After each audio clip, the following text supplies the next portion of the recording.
आज जिस शख्सियत के बारे में आपसे बात कर रहा हूँ वो आज भी यानी कि अपने मौत के, अपने निधन के कई सालों बाद भी रहस्य और विवादों से घिरे हुए हैं। एक आम आदमी उन्हें आज भी जानना समझना चाहता है। हर कोई उन्हें देखना चाहता है, परखना चाहता है, पढ़ना चाहता है, जानना चाहता है। लेकिन इन सब के बीच आदमी के मन में एक ये संशय भी बना होता है कि यार किसी ने अगर ये समझ लिया या ये जान लिया कि मैं शख्सियत को जानना चाहता हूँ, उसे जानना चाहता हूँ, उसके बारे में जानना चाहता हूँ, उन्हें समझना चाहता हूँ, उनकी चीज़ें पढ़ना चाहता हूँ, तो क्या होगा? तो मेरी इमेज का क्या होगा? वो बहुत महान आदमी है, लेकिन आम आदमी के अंतःस्थल में उनकी एक अलग सी छवि है, एक अलग सी इमेज है। नमस्कार दोस्तों, मैं अतुल हूँ। आज शनिवार है और शनिवार है यानी आपको कहानी सुनाने का वादा है, और आज भी आपके सामने एक कहानी लेकर मौजूद हूँ। इसी हफ्ते गुरु पूर्णिमा थी, और गुरु पूर्णिमा का भारतीय इतिहास दर्शन में, भारतीय जीवन परंपरा में बहुत महत्व है। हम सभी गुरु को बहुत महत्व देते हैं। गुरु गोविंद दो उखाड़े काके लागू पाए, बलिहारी गुरु आपकी तीनों रास्ता दिखाया, गोविंद दियो बताए। इससे बड़ा कुछ है ही नहीं। आपको सही गुरु मिल जाए, राह दिखाने वाला मिल जाए, आपको सही चीज़ें समझाने वाला मिल जाए, आपको पथ प्रदर्शक मिल जाए, जीवन बदल जाएगा। लेकिन सही गुरु तो बहुत मिलते हैं, और गुरु तो बहुत मिलते हैं, लेकिन सही मायने में गुरु कम ही मिलते हैं। और गुरु ऐसा होना चाहिए जो आपको शिक्षा तो दे ही, आपको ज्ञान तो दे ही, आपका पथ प्रदर्शन तो करे ही, लेकिन आपको थोड़ा सा निडर बनाए, आपको क्रांतिकारी बनाए, आपको जीवन में चुनौतियों से लड़ना सिखाए, आपको कर्मशील बनाए, आपको हर चीज़ के प्रति दुराग्रही तो नेगेटिव शब्द हो गया, मतलब ऐसा बनाए कि आप हर चीज़ को जानने के लिए उत्सुक हों पॉजिटिवली। एक ऐसे गुरु की दरकार होती है, और शायद आज जिनकी कहानी आपको सुना रहा हूँ वो ऐसे ही गुरु थे, क्रांतिकारी गुरु थे। और आज वो हमारी भारतीय परंपरा से, ये तो नहीं कहूँगा कि बाहर है, लेकिन उनकी कम चर्चा की जाती है। बात वही है, क्योंकि उनको लेकर कई सारी चीज़ें ऐसी प्रचलित हैं कि अरे ये तो सिर्फ फला चीज़ के लिए है, इसने तो सिर्फ एक ही बात कही है। बात करेंगे उनकी। और एक कहानी मुझे भेजी है जबलपुर के पंकज स्वामी साहब ने। एक बार और उनकी आपको एक कहानी सुनाई थी। और पंकज जी जबलपुर में जॉब करते हैं, लेकिन उनके पास कई सारी जानकारियां हैं, जानकारियों का भंडार है। और सबके पास जानकारियां होती हैं, सबके पास अपना एक अनुभव होता है, सबका एक अपना जीवन दर्शन होता है, लेकिन उन जानकारियों को शब्दों में पिरोने का हुनर थोड़ा सा कम लोग जानते हैं। लेकिन पंकज जी के पास ये हुनर है, और उन्होंने इस कहानी को बहुत बेहतरीन ढंग से लिखा है, और आज उन्हीं की कहानी आपको सुना रहा हूँ। और इस कहानी को मैंने नाम दिया है और सुकरात चला गया। और ये नाम मैंने नहीं दिया है, इस नाम को मैंने क्यों दिया है, इसकी भी कहानी है। तो आज इसी कहानी की और हम लोग उस गुरु की ढेर सारी बातें करते चलेंगे। बहुत सारी उनकी चीज़ें बताऊंगा, उनके बारे में कई अनछुए पहलुओं की हम चर्चा करेंगे। बस चलते चलते आज से ठीक 52 साल पहले, यानी कि 30 जून 1970 को रजनीश मोहन जैन, यानी कि ओशो रजनीश, यानी कि भगवान श्री ओशो, उनके जो शिष्य ऐसा कहते हैं, वो खुद भी ऐसा ही कहते थे। इसकी भी बात करता चलूँगा, उनके नामों की। बहुत ओशो को जानना समझना, एक ऐसे खोल के अंदर रहते हैं। तो मैं उनके बारे में तमाम सारी चीज़ें कहता हूँ, जब कोई लाइन कहता हूँ तो एक ऐसा व्यक्तित्व आ जाता है सामने कि जो कह रहा होता हूँ उससे कहीं इतर चला जाता हूँ। हर चीज़ के पीछे कुछ ना कुछ वजह होती है उनके, चाहे वो आप उन्हें आचार्य रजनीश कह लें, आप उन्हें रजनीश मोहन जैन कह लें, उन्हें आप भगवान रजनीश कह लें, आप हर चीज़ के पीछे उनका एक थॉट है, हर नाम के पीछे उनका एक थॉट छुपा हुआ है। खैर 30 जून 1970 को जबलपुर छोड़कर चले गए। हालांकि 28 जून 1970 को उनका अंतिम भाषण हुआ था। और जब रजनीश जबलपुर से बम्बई जा रहे थे तो उन्होंने जबलपुर की तारीफ़ करते हुए कहा भी था कि मैं यहीं पला हूँ, यहीं बढ़ा हूँ, यहीं मेरी जड़ें हैं। आदमी कितना भी ऊंचा क्यों ना चला जाए, कितना भी ऊपर क्यों ना चला जाए, वो हमेशा उसकी जड़ें हमेशा ज़मीन में ही होती हैं। मैं हमेशा यहाँ का ही रहूँगा, यानी कि जबलपुर का ही रहूँगा, यहाँ हमेशा आता जाता रहूँगा। लेकिन कहा तो उन्होंने, लेकिन वो कभी लौट कर जबलपुर आ नहीं पाए। मुंबई, अमेरिका, पूना, तमाम सारी जगह है, लेकिन जबलपुर नहीं आए। कृष्ण की तरह कृष्ण भी जहाँ से गए वो वहाँ लौट कर नहीं आए। कोई तुलना नहीं कर रहा हूँ, तुलना किसी की करनी भी नहीं चाहिए। यूं ही कहते हुए कृष्ण गोकुल में हैं, गोकुल से मथुरा जाते हैं तो फिर गोकुल नहीं जाते, मथुरा से द्वारका जाते हैं तो फिर मथुरा नहीं जाते। जहाँ जहाँ गए वो छोड़ते हुए चले गए, दी करते हुए चले गए। यही कृष्ण है, कहीं रुकते नहीं हैं, हमेशा नए स्थानों पर जाते हैं, नया संसार बसाते हैं, नई चीज़ें गढ़ते हैं, सिद्धांत वही गढ़ते हैं और योगेश्वर होते चले जाते हैं। ओशो ने भी कुछ ऐसा ही किया। तो जब प्रयाण कर रहे थे जबलपुर से तो उनका जो अंतिम भाषण था वो 28 जून 1970 को था और जबलपुर में एक हॉल है, यूँ कह लें कि शहीद स्मारक है, तो वहीं पर उनका वो भाषण रखा गया था। ऑब्वियस सी बात है, रजनीश उस समय तक बहुत बड़ा नाम बन चुके थे जबलपुर के लिए ही तो, और कवरेज भी उन्हें अच्छा ही मिलना था। तो एक उस समय का प्रसिद्ध अखबार था, तो उसने हेडिंग लगाई थी ओशो के जाने को लेकर, और वो हेडिंग ही यही थी, और सुकरात चला गया। इसी को ही मैंने अपनी कहानी का नाम दिया है। तो जब भाषण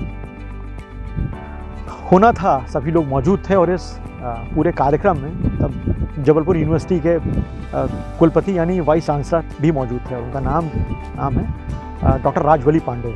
इतिहास में काफ़ी पैठ रखते थे डॉक्टर राजवली पांडे, बहुत जाना माना नाम रहे हैं, बहुत मूर्धन्य हैं, बहुत ही ज़बरदस्त व्यक्ति हैं। तो वो भी मौजूद थे। तो उन्होंने सिर्फ इतना ही कहा कि ओशो को लेकर कि आज जहाँ पूरी सभ्यता जिस मोड़ पर खड़ी है, आचार्य उसे एक नया स्वरूप देना चाहते हैं, और आज आचार्य जहाँ भी हैं, वो जो जहाँ जाना चाहते हैं, हम उन्हें रोक सकते ही नहीं, क्योंकि उनका जन्म सिर्फ किसी सीमा बंधने के लिए हुआ ही नहीं। उनका जन्म पूरी मानवता के लिए हुआ है, बहुत सारे कामों को करने के लिए हुआ है, और हम यही आशा करते हैं कि वे यहाँ आते रहें, अपना ज्ञान का प्रकाश देते रहें, और मैं उनके मंगल में भविष्य की, उनकी ऊंचाइयों, ऊंचे आसमान के लिए, उनकी तमाम उपलब्धियों के लिए ईश्वर से कामना करता हूँ।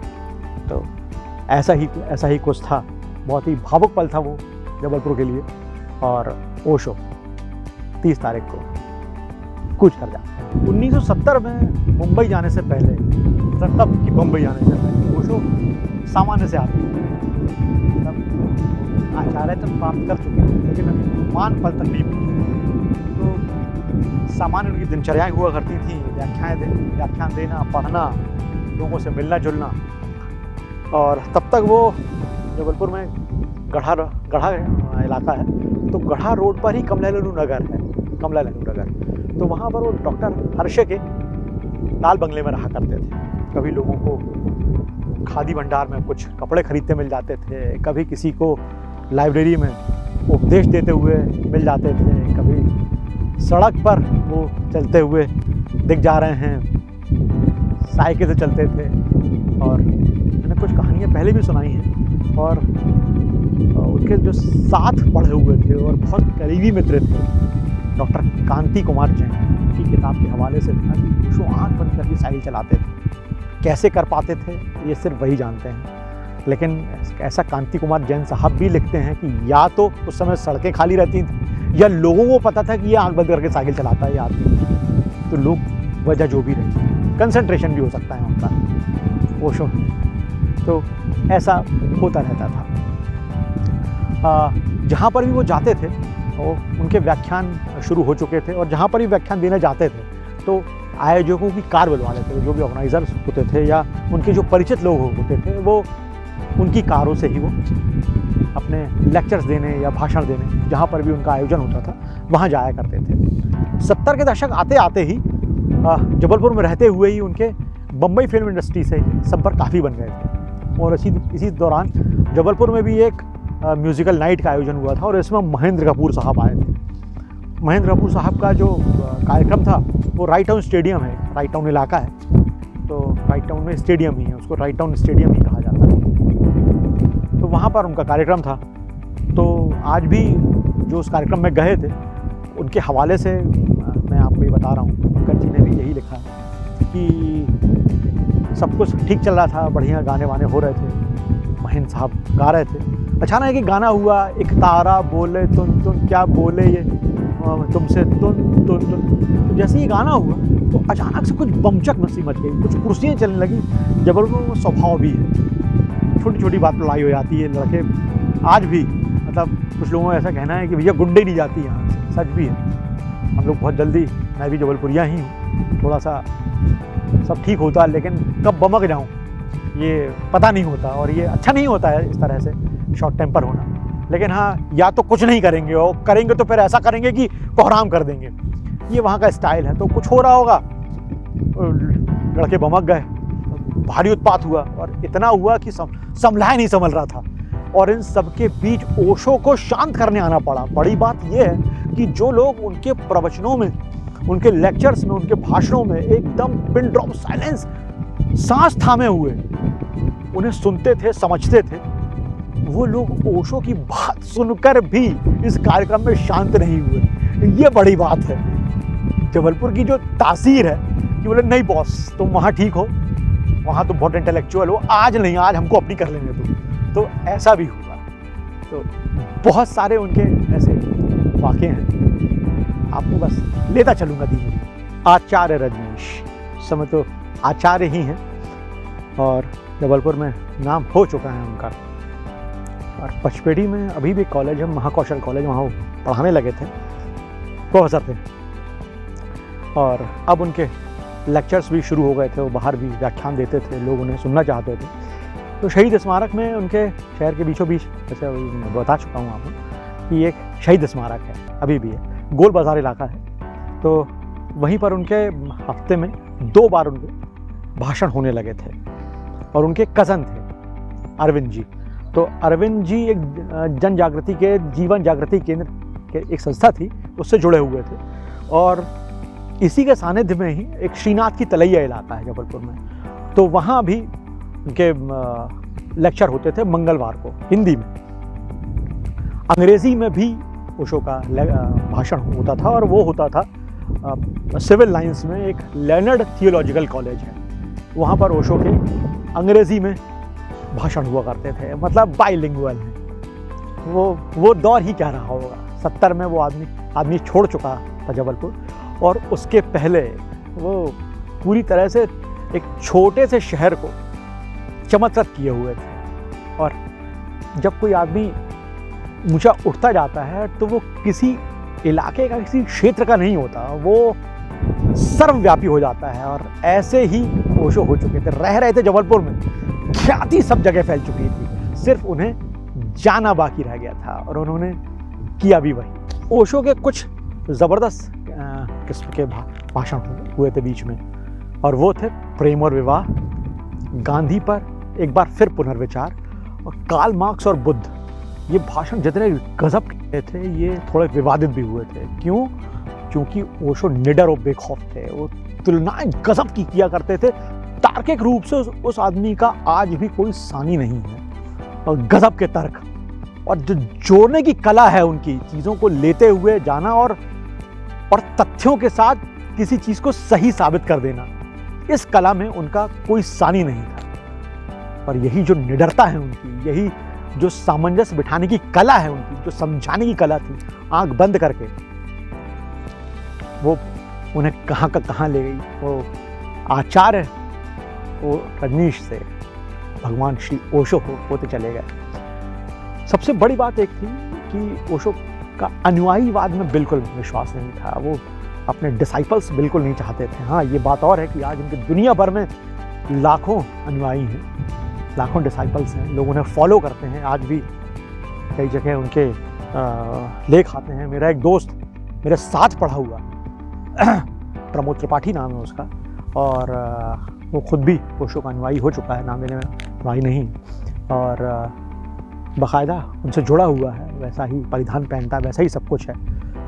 प्रमोद भाई कभी बढ़िया फुटबॉलर हुआ करते थे हमारे स्कूल में, हमारे साथ ही था, और आज वो ओशो से अटैच है। ऐसे लाखों उनके फॉलोअर हैं। और ओशो कहा करते थे कि अनुयायी आपको कभी जितना ऊपर उठा देते हैं, ये अनुयायी ही आपको नीचे गिरा देते हैं। और यही बात बुद्ध भी कहते थे। बहुत काफ़ी हद तक बुद्ध ने भी यही बात कही कि बुद्ध महिलाओं को अपने संघ में शामिल नहीं करना चाहते थे। उन्होंने कहा था यदि महिलाएं संघ में आई तो 500 साल के अंदर जो बुद्धिज़्म है, जो अपने सिद्धांत हैं, वो गिर जाएंगे। और जो वज्रयान है वो ऐसा हुआ भी। बाद की शताब्दियों में बुद्धिज़्म की वो स्थिति भारत में नहीं रही। हाँ, ये बात कि बुद्धिज़्म जैसा दुनिया भर में फैला वैसा कोई धर्म फैला नहीं। तो ओशो का अनुयायी बढ़ते रहे, बाहर निकले, और अनुयायियों ने ही उन्हें ऊपर उठाया। नीचे तो क्या क्या गिराते, इतनी तो किसी में खैर कुव्वत ही नहीं थी। उनके जब व्याख्यान शुरू होता था तो एक के.एल. सहगल साहब की आवाज़ में एक व्यक्ति भजन गाते थे। शुरुआत यहीं से होती थी। और ओशो सबसे शुरुआत में जिससे अपना भाषण शुरू करते थे वो कहते थे, मेरे प्रिय आत्मन। आंख बंद करके जब वो बोलते थे तो ओशो की आंखें बंद हो जाया करती थी। शायद वो स्वयं से संवाद कर रहे होते थे। ऐसा होता है कि जब आपके अंदर बहुत कुछ होता है, जब आपके अंदर बहुत कंटेंट होता है, जब आपके अंदर बहुत सारी चीज़ें होती हैं, तब आप बाहर नहीं देखते, आप अंदर ही देखते हैं। आप खुद को ही मथते हैं, लगातार मथते हैं, लगातार चिंतन में रहते हैं। ऐसे ही शायद वो थे। और भाषण का अंत वो एक बहुत छोटे शब्द से करते थे और बोलते थे कि आप सबके अंदर बैठे थे ईश्वर को प्रणाम, आप सबके हृदय बैठे उस ईश्वर को प्रणाम। इस बात से वो अपनी बात खत्म करते थे। इसी तरह की कुछ और बातें बस आपके साथ बताता ही चल रहा हूँ। रजनीश शान नहीं बोल पाते थे। शक्कर उनके लिए शक्कर होती थी। उनके एक दोस्त थे शशि नहीं थे उनके लिए, वो शशि, काय शशि, थोड़ा सा नक्सीर भी थी, बता रहा हूँ आपको। ऐसा ही बोलते थे। इस धरती पर जो भी है कुल मिलाकर वो कमियों के साथ ही है, और उन कमियों के साथ ही महान होता है पूरी तरह से। कहीं ऐसा नहीं है कि जो आप इस धरती पर जो है वो 100% है, नहीं। हम सबके अंदर है। यदि आप किसी को एक उंगली दिखाते हैं, 3 उंगली मेरी तरफ होती है। वो ओशो जैसा आदमी, वो खुद उनकी भी सीमा है, लेकिन उसके बाद वो प्रकांड है। वो अपने भाषणों में किस तरह से बोलते थे, नक्सीर भी रहती थी। इंसान कहीं हो गया, हम सबके अंदर की लालटेन बुझ गई है।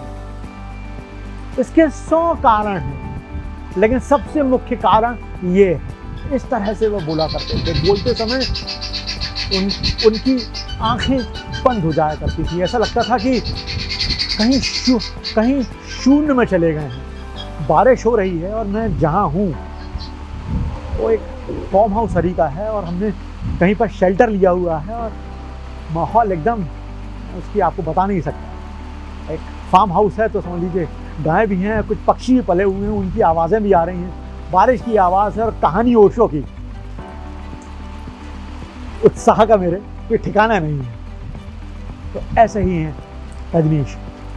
अपनी ज़िंदगी में ऐसा कहा जाता है, मैंने एक बार एक छोटा सा लाइव किया था, और जबलपुर में एक बुक हाउस है सुषमा साहित्य सदन। पहले वो फुहारा पे था, अब वो गोल बाज़ार में चले गए, उन्होंने दुकान बना ली। जब मैं फुहारे पर पहुंचा तो वहीं पर उनका फ़ोन नंबर मिला, फिर तलाशा तो उन्होंने कहा कि आप गोल बाज़ार आ जाइए। फिर मैंने वहाँ से लाइव किया था, तो उन्होंने बताया कि उनके जो फादर थे, अभी जो हैं उनके फादर, तो जिन्होंने उसकी स्थापना की, वो ओशो से मिले हुए थे। ओशो ने अपनी ज़िंदगी में 1 लाख से ज़्यादा किताबें पढ़ी। 1 लाख किताबें, आप कल्पना कर सकते हैं? 100, 200, 1000, 5000, 10,000 नहीं, 1 लाख। और वो उन्हें याद है। ये याद रखने वाला आदमी क्या ही होगा, वो किस सिंहासन पे होगा, किस चरमोत्कर्ष पे होगा ज्ञान के, इसका अंदाजा लगाना बहुत मुश्किल है। और उनको अपनी बातों में समाहित करना, उनके उद्धरण अनमैच्ड,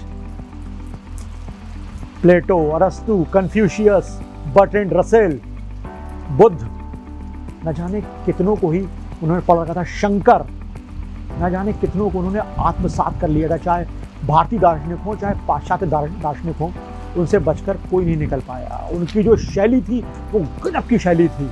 उनके जो शब्द होते थे बहुत ही चुनिंदा शब्द हुआ करते थे, आरोह अवरोह की शैली थी। तब कभी आवाज़ ऊपर है, कभी आवाज़ नीचे है, कुछ रोचक बातें हैं, कुछ चुटकीली बातें हैं, कुछ जोड़ने के लिए बातें हैं, कुछ मजाक है, कुछ क्रांतिकारी शब्द हैं, कुछ लयात्मकता है।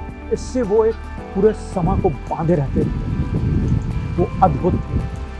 वो लोगों को आकर्षित करने की कला जानते थे, कैसे अपनी बात सही दिशा में रखनी है और लोगों को समझानी है, ये उनसे बेहतर कोई नहीं जान पाया। ऐसे ही थे वो क्रांतिकारी जैसे, एक तो गजब के आत्मविश्वास से, गजब के कॉन्फिडेंस से लबरेज रहते थे। वो अब धीमे धीमे असामान्य दिखने भी लगे थे और असामान्य दिखाने भी लगे थे।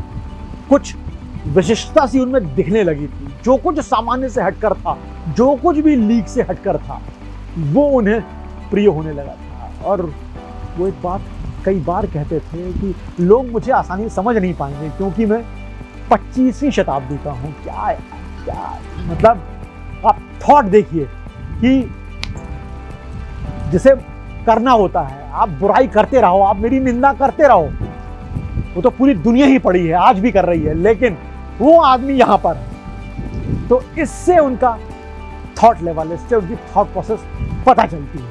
वे पैदाइशी भगवान नहीं थे, लेकिन भगवान होने की ओर धीमे धीमे बढ़ रहे थे। अपने ज्ञान से लोगों को चमत्कारिक रूप से अपने पक्ष में कर लेने की कला से, अपने सम्मोहन की कला से उन्होंने आस्था को एक बहुत ही सीधे साधे मजे में बदल दिया। यही थे जो ग्रेट्स होते हैं, वो भी किसी न किसी से प्रभावित होते हैं, किसी न किसी के व्यक्तित्व का उन पर असर होता है। और यूँ मान के चलिए, हम धरती पर हैं, मैं खुद भी कहता हूँ कि किसी का आप पर असर नहीं होना चाहिए, किसी से प्रभावित मत होइए, लेकिन ऐसा हो नहीं सकता, असंभव है। आप किसी न किसी से प्रभावित होंगे ही, किसी न किसी, भले ही फॉलो ना करें, लेकिन कुछ हद तक कुछ चीज़ें तो आपको किसी न किसी से मिलती ही हैं। हम कहीं ना कहीं से ग्रहण करते ही हैं, तभी तो हम अच्छे होते हैं, थोड़ा सा संपूर्ण होते हुए चलते हैं। संपूर्ण तो सिर्फ एक है, only one, only the absolute is the only one, ईश्वर। हम सब तो रिलेटिव, लेकिन प्रभावित होते हैं तभी तो हम उस अपूर्ण सी संपूर्णता की ओर बढ़ते हैं। अपूर्ण सी संपूर्णता की संपूर्णता सिर्फ ईश्वर की है। तो रजनीश भी इसी तरह से ही 3 लोगों से प्रभावित थे, और वो 3 लोग बाबा थे। ऐसा कहा जाता है कि औघड़ भी बहुत कुछ सिखाते हैं, और यूं कहें कि औघड़ ही सिखाते हैं। तो जबलपुर के 3 बाबा हुआ करते थे, मग्गा बाबा, मस्ता बाबा और पागल बाबा। और रजनीश पर इन तीनों का बहुत प्रभाव था। रजनीश इन तीनों को बहुत मानते थे, उनसे मिलने जाते थे, उन्हें सुनने जाते थे, उनकी चीज़ें समझते थे।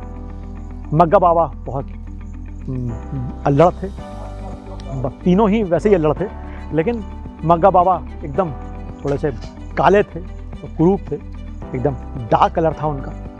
एक जबलपुर में तुलाराम चौक है, तो वहाँ पर एक पेड़ के नीचे रहा करते थे, अलमस्त फिक्र, किसी को कुछ भी कह देना, लेकिन बेलौस। शायद वो ऐसे लोग अपना तार अपने सिद्धि से, अपने ज्ञान से, अपनी एकाग्रता से ईश्वर से जोड़ लेते हैं, और इसलिए ऊंचे बन जाते हैं, और फिर उनको किसी का खौफ नहीं होता, बेफिक्र होते हैं। और शायद उनकी यही बेफिक्री, बेलौसी किसी ग्रेट को समझ में आती है, और वो उनका सानिध्य लेने लगता है। ओशो ने भी ऐसा ही किया, इन तीनों बाबाओं के संपर्क में रहे। और मग्गा बाबा फक्कड़ थे, तो जो जबलपुर के रिक्शे वाले थे, जबलपुर में रिक्शे बहुत फेमस हैं। एक मेरा एक मित्र है बाराबंकी का, दिल्ली में है, अंग्रेजी दां है, और बहुत ही ज़बरदस्त है, नाम है उसका आकाशदीप अशोक। और वो सिर्फ एक ही बात कहता है, और कहता क्या है, सच भी है। बोले मुझे एक ही चीज़ आती है, और वो है अंग्रेज़ी।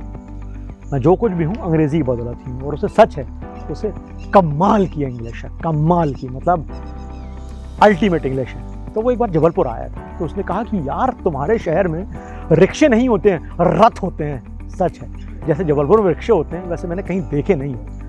दिल्ली के रिक्शे, कहीं के भी रिक्शे, मतलब ऐसी सवारियाँ उसमें बैठी होती हैं, तो 3-4 तो महिलाएं बैठ जाती हैं, उनके 3-4 बच्चे बैठ जाते हैं, 2-3 लोग पीछे लटक जाते हैं, मतलब एक पूरा कुनबा रिक्शे में बैठ जाता है, और एक अकेला वो रिक्शे वाला बेचारा उन सबको खींचने की महारत रखता है। तो ये है जबलपुर रिक्शे। तो मग्गा बाबा को जबलपुर के रिक्शे वाले मुफ्त में, बाबा हैं उन्हें क्या ही है उनके पास, तो पूरे जबलपुर में बाबा जी को घुमाते रहते थे। और ओशो तो हैं ही उनके साथ, कुछ चर्चाएं कर रहे हैं, कुछ सुन रहे हैं, कुछ जान रहे हैं, कुछ जानना चाहते हैं, कुछ उगलवा रहे हैं। तो बस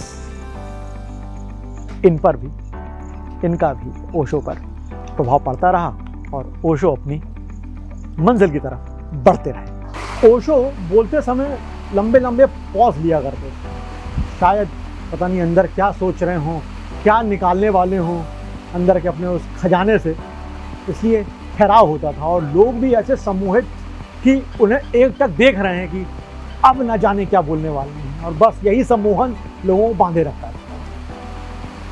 जबलपुर में जब रजनीश रहा करते थे, तो उसी समय कई और दिग्गज भी रहा करते थे, और उन्हीं के समकालीन एक बहुत ज़बरदस्त, बहुत ही मशहूर, और जिन्होंने व्यंग्य विधा को स्थापित किया है, हरिशंकर परसाई, वो भी जबलपुर में रहा करते थे। और सौभाग्य से दोनों एक ही इलाके में रहा करते थे। जबलपुर में एक शास्त्री ब्रिज इलाका है, तो ब्रिज के एक तरफ ओशो रहा करते थे यानी रजनीश, और एक तरफ परसाई रहा करते थे।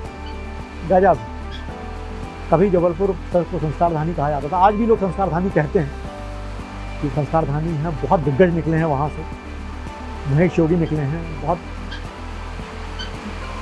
उर्वरा किस्म की धरती है जबलपुर की।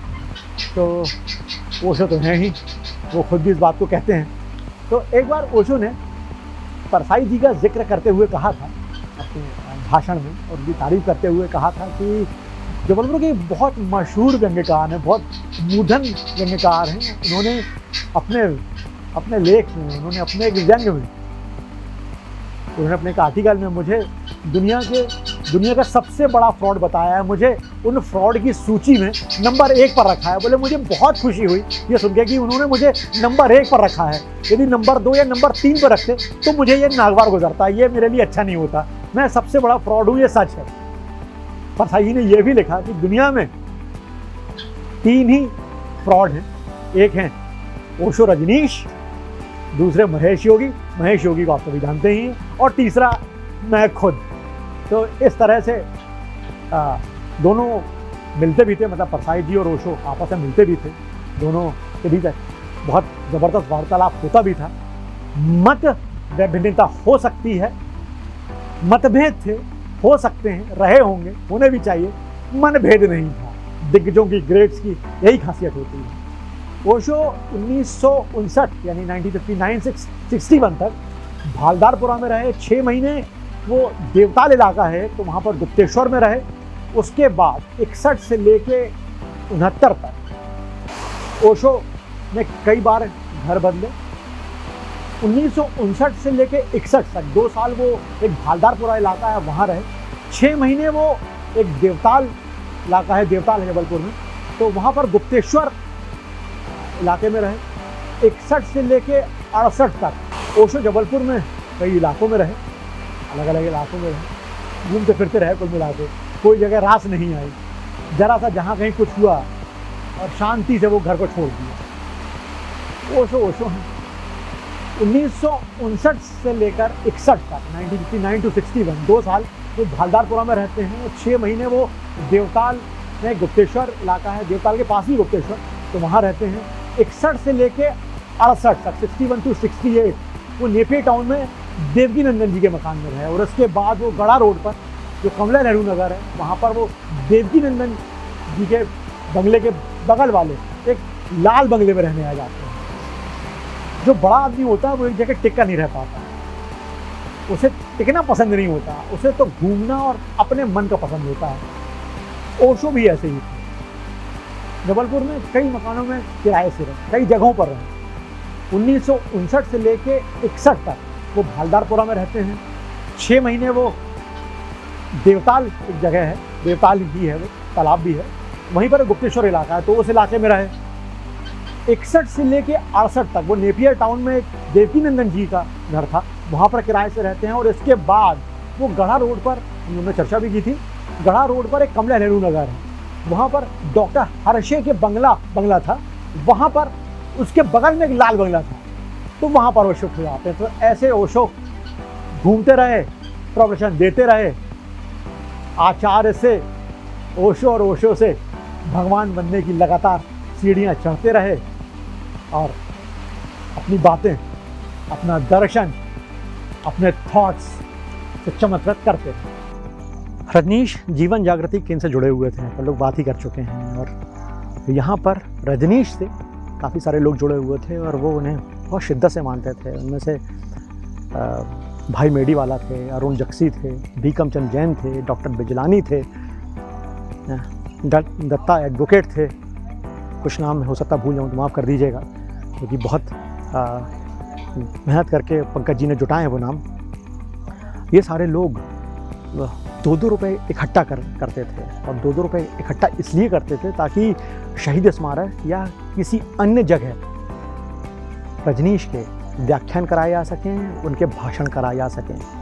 मतलब लोगों ने उस समय, ये लोग भी स्थापित थे और तमाम सारी चीज़ें, लेकिन किसी को स्थापित करने के लिए जब आप किसी को समझ जाते हैं कि नहीं, हाँ ये आदमी तो कुछ और ही है, इसे तो कहीं और ही जाना है, अब मैं इसके लिए वर्तमान परिदृश्य में, वर्तमान स्थितियों में मैं क्या कर सकता हूँ, इसे तो जाना ही, ये तो जाके रहेगा, ये तो जाके ही मानेगा, मतलब ये तो उड़ने वाला है, लेकिन जब तक ये नहीं उड़ा है, जब तक मेरे साथ है, तब तक मैं क्या कर सकता हूँ। तो इन लोगों ने भी सहयोग दिया और ये लोग व्याख्यानों के लिए चीज़ें बुक कराते थे।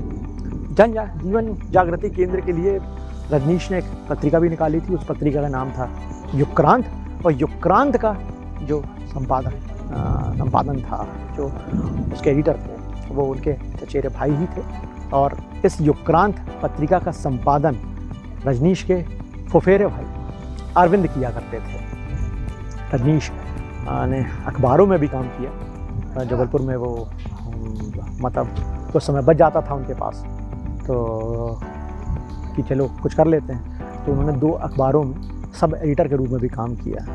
जाना उन्हें कहीं और था, बीच में जो रास्ते पड़ाव आते गए वहाँ वो करते गए, और जो पैसे मिलते थे, ये कांति कुमार जैन साहब बताते हैं कि सिर्फ इसलिए काम कर रहे थे कि जो पैसे मिले उनकी किताबें ली जा सकें।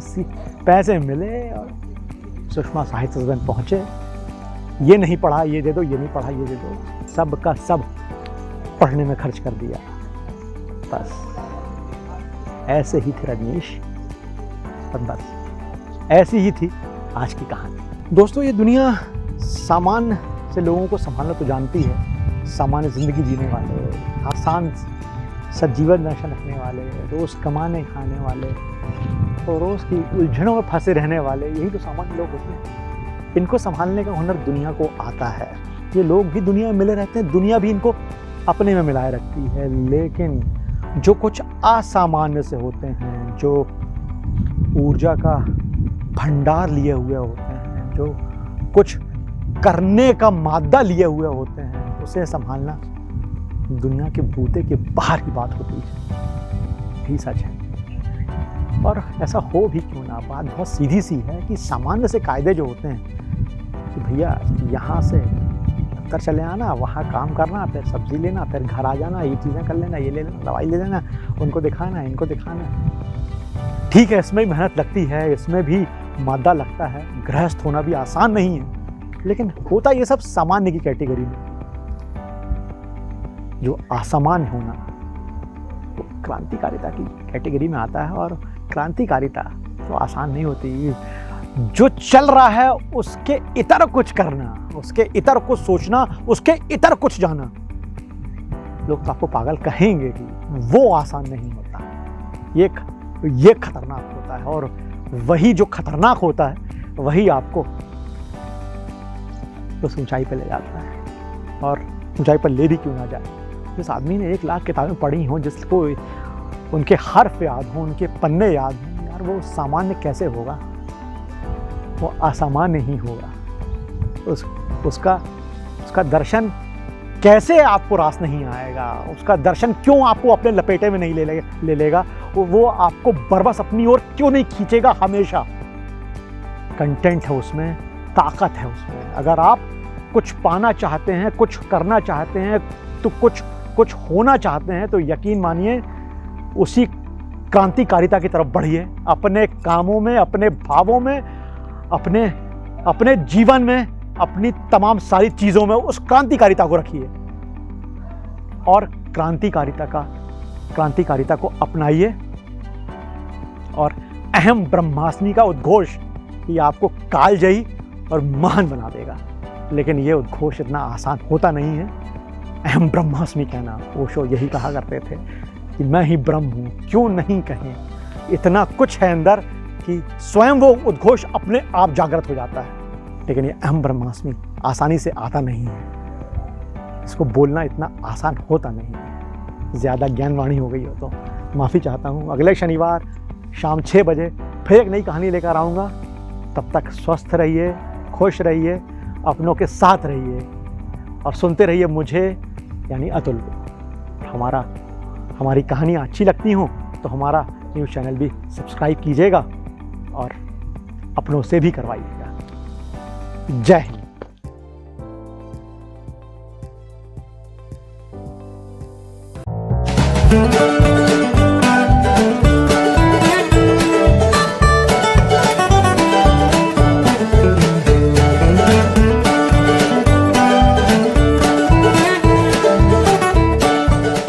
Watch Ani TV.